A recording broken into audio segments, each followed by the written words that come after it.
12 months, we're finding out about a new scheme to help people admitted with alcohol issues. Project workers supporting the nurses to intervene wherever there's an admission at A&E who we think that alcohol has contributed.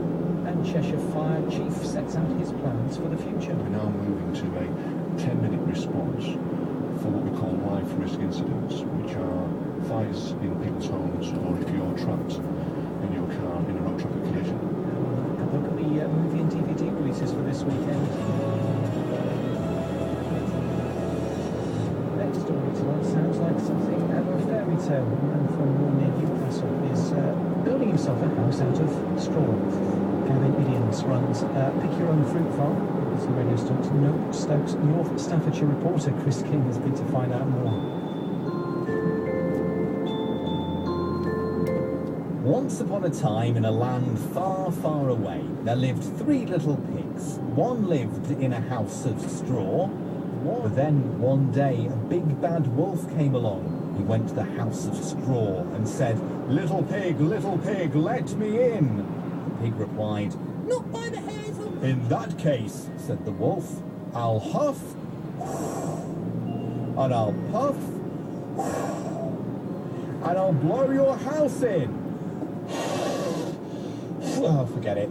No, this straw house isn't going anywhere. And in fact, if I stick my microphone out, you can probably hear the wind is going as well outside. I've come to meet Gavin, who is building this house. And why is it that you decided that you were going to build a house out of straw?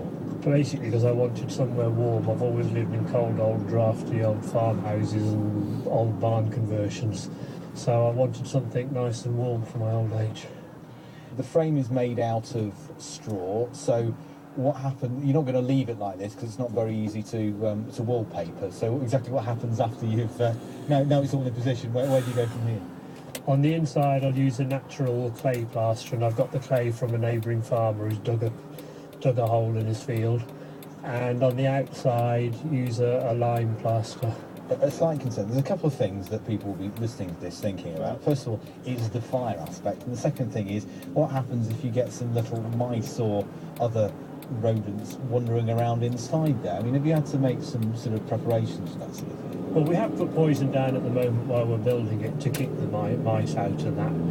In the future, it will be totally sealed. As I said, there'll be no air gaps, no room for either vermin or fire to take hold. So that's basically the word catch fire because